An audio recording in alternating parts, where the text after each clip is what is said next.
दोस्तों, आज की वीडियो में हम आपके लिए गाजा पट्टी और इस वॉर से जुड़ी कुछ नई अपडेट्स लेके आए हैं।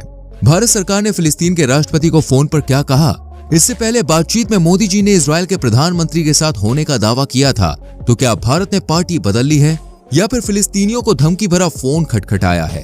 कौन कौन से देश इजराइल के साथ हैं? इस युद्ध की शुरुआत किसने की और कितने लोग की जान अब तक जा चुकी है? जिस बर्बरता से इजराइल ने गाजा के एक हॉस्पिटल पर हमला किया है, उसे देखकर तो आपकी आंखें भी नम हो जाएंगी। आखिर ये वॉर चल ही क्यों रही है? अगर आप भी जानना चाहते हैं इन सारे सवालों के जवाब, तो बने रहिए वीडियो में एंड तक हमारे साथ। दोस्तों, आपने रशिया यूक्रेन वॉर, पाकिस्तान और हिंदुस्तान वॉर, वर्ल्ड वॉर जैसे बहुत से युद्ध के किस्से सुने होंगे और बहुतों ने एक्सपीरियंस भी किया होगा। लेकिन फिलिस्तीन और इजराइल के बीच जो जंग छिड़ी हुई है, उसे देखकर तो हर किसी को युद्ध का असली मतलब समझ में आ गया है। भले ये वॉर दो देशों के बीच में छिड़ी है, लेकिन इसका खामियाजा वहां पर रहने वाली मासूम जनता को भुगतना पड़ रहा है। अब तक हजारों लोग अपनी जान गंवा चुके हैं और ना जाने कितने लोग जख्मी पड़े हैं। मरने वालों की संख्या की कोई गिनती नहीं है दोस्तों। कहीं मासूम छोटे छोटे बच्चों के सिर से माँ बाप का साया उठ गया है, तो कहीं माँ बाप अपने बच्चों को खो बैठे हैं। इस वॉर में हजारों लोगों की जिंदगियां, घर तबाह बर्बाद हो गए। लेकिन ये जंग अभी भी रुकने का नाम नहीं ले रही है। इस जंग में एक के बाद एक देश शामिल होने के लिए तैयार बैठे हैं। ये देखकर तो लगता है कि इस जंग ने अभी जितना भयानक रूप ले लिया है, आगे जाकर ये और भी जानलेवा साबित होने वाली है। इस युद्ध की शुरुआत पर नजर डालें तो फिलिस्तीन और इजराइल के बीच सालों से जेरूसलम को लेकर तनाव बना रहता है। इजराइल, जो कि एक यहूदी देश है, उनका मानना है कि ये हमारा पवित्र स्थल है और इसे ही हमारी कैपिटल बनना चाहिए। और यहूदी जेरूसलम शहर को अपनी कैपिटल मानते भी हैं। वो यहाँ बनी अल-अक्सा मस्जिद को तोड़कर अपना थर्ड टेम्पल बनाना चाहते हैं।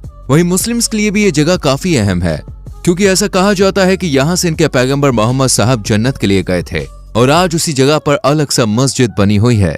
इन दोनों के अलावा ईसाइयों की भी अपनी आस्था जुड़ी हुई है, लेकिन यहूदी और मुस्लिम्स के बीच ज्यादा तनाव देखने को मिलता है, क्योंकि यहाँ पर मुस्लिम यहूदी को कब्जा करने नहीं देना चाहते। वहीं यहूदी यानी इजराइल इसको पूरी तरह से अपने अंडर में लेने के लिए तैयार बैठा है। जब इन दोनों के बीच ज्यादा ही गर्मा गर्मी बढ़ने लगी, तो साल 1948 में यूएन ने फिलिस्तीन को यहूदी और मुसलमानों के रहने के लिए दो देशों में बांट दिया। एक जगह फिलिस्तीन बना और एक जगह इजराइल। देखते ही देखते इजराइल ने अपनी ताकत बढ़ाई और सभी इलाकों को घेर लिया। अब बस फिलिस्तीनियों के पास 12% ही जगह बची है और इसी में सबसे चर्चित जगह है गाजा पट्टी, जो कि आज मिट्टी के टुकड़ों, टूटे फूटे घर, जली हुई बिल्डिंग्स और दबे हुए लोग के अलावा और कुछ भी नहीं है। यहाँ पर हमास का दबदबा है। हमास इजराइल के खिलाफ बना एक आतंकवादी समूह है और इसी ने इजराइल पर एक बार नहीं बल्कि कई बार हमले किए थे और इजराइल की तरफ से भी काफी बार फिलिस्तीन पर अटैक किया गया। लेकिन इस 7 अक्टूबर को जो हमास ने इजराइल पर हमला किया है, इसे अब तक का सबसे भीषण अटैक माना जाता है।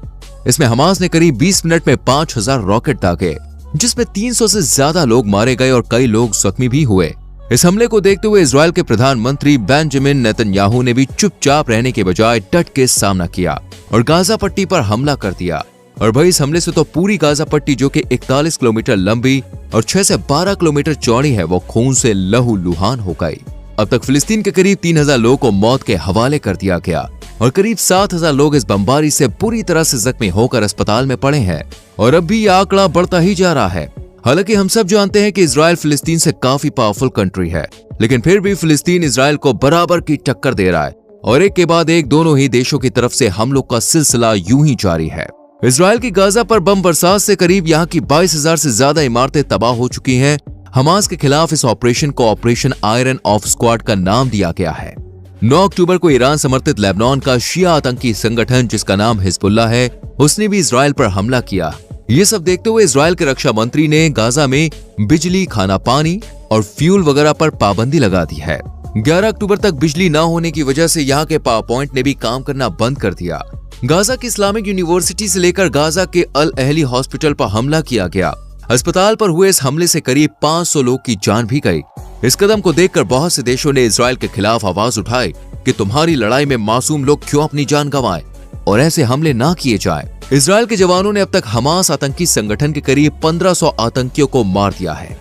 इजरायली सेना अपने दुश्मन के खूब छक्के छुड़ा रही है, क्योंकि इजराइल देश के पास ना तो पैसों की कमी है, ना ही सपोर्टर्स की और ना ही हथियारों की।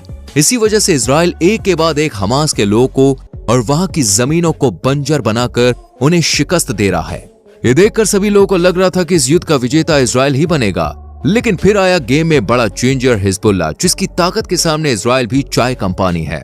क्योंकि हिजबुल्लाह के पास ईरान का सपोर्ट और एक से एक खतरनाक हथियार मिसाइल है। जहां इजराइल अभी तक फिलिस्तीनियों के साथ मुकाबला कर रहा था, वहीं अब इजराइल को हिजबुल्लाह के साथ भी मैदान में उतरना पड़ा। वैसे हिजबुल्लाह और हमास दोनों के बीच कुछ खास रिश्ते नहीं थे, क्योंकि जहां हमास एक सुन्नी संगठन है, वहीं हिजबुल्लाह एक शिया पार्टी है। लेकिन कहते हैं ना, दुश्मन का दुश्मन दोस्त होता है। बस यहाँ भी दोस्तों यही सीन चल रहा है। बात करें हिजबुल्लाह लेबनान देश के अलावा फिलिस्तीन के साथ और कौन है, तो इस लिस्ट में कई सारे देशों का नाम देखने को मिलता है। लेकिन इनके बारे में जानने से पहले अगर आपने हमारी वीडियो को लाइक नहीं किया तो फटाफट से कीजिए और चैनल को सब्सक्राइब करना ना भूलें। इस लिस्ट में सबसे पहले दोस्तों फिलिस्तीनी सपोर्टर देश का नाम आता है ईरान, और फिर आता है यमन और कतर। ये तीनों देश हमास को फुल सपोर्ट कर रहे हैं। इन्होंने भी ये कहा है कि हमास का यह हमला बिल्कुल सही था। इस वक्त हमास को ईरान सबसे ज्यादा सपोर्ट कर रहा है और ईरान पर हर साल $100 मिलियन की मदद करने के आरोप भी लगाए जाते हैं। वहीं इजराइल की बात करें तो इजराइल के विदेश मंत्रालय ने दावा किया है कि इजराइल के साथ करीब 84 देश हैं, जिनमें America, Britain, France, Japan, Australia, Germany, pentagon, Australia, Norway, Canada, Poland, Spain और यूरोपीय संघ के साथ साथ भारत समेत कई देश शामिल हैं। भारत की अगर बात करें तो भारत दोनों के साथ ही खड़ा हुआ नजर आ रहा है। अभी भारत के प्रधानमंत्री नरेंद्र मोदी जी ने फिलिस्तीन के राष्ट्रपति महमूद अब्बास से फोन पे बात की। इस बातचीत के दौरान उन्होंने गाजा के अल अहदी अस्पताल पर हुए अटैक में जिन लोगों ने अपनी जान गंवाई, उन पर भी अफसोस जताया है और कहा है कि फिलिस्तीन को हमारी तरफ से मानवीय मदद दी जाएगी। इससे पहले मोदी जी ने इजराइल के प्रधानमंत्री बेंजामिन नेतन्याहू को फोन पे कहा था कि भारत आतंकवाद के खिलाफ है और वो इजराइल की मदद करेगा। मोदी जी ने अपने शब्दों से ये तो जाहिर कर दिया है कि वो आतंकवाद के खिलाफ हैं, वहीं दूसरी तरफ वो दोनों देशों को सहारा देते हुए भी नजर आ रहे हैं। वैसे इसे भारत की राजनीति समझे या इंसानियत कहना मुश्किल है, क्योंकि इस मुश्किल हालात में ना तो मोदी जी इजराइल से अपने रिश्ते बिगाड़ रहे हैं और न ही फिलिस्तीन का खुलकर विरोध कर रहे हैं। वैसे जो भी हो, भारत के लिए दोनों ही सूरतों में फायदा होगा। भारत ने हमेशा फिलिस्तीन का समर्थन किया है, लेकिन हमास को कभी सपोर्ट नहीं किया। इसका सबूत आप साल 1988 में देख सकते हैं, जब भारत ने फिलिस्तीन को एक राष्ट्र की मान्यता दी थी। यानी कुल मिलाकर देखा जाए तो भारत आतंकवाद को बढ़ावा न देकर मासूम लोगों की मदद कर रहा है। दोस्तों, कुछ देश फिलिस्तीन को सही मान रहे हैं तो कुछ इजराइल का साथ दे रहे हैं।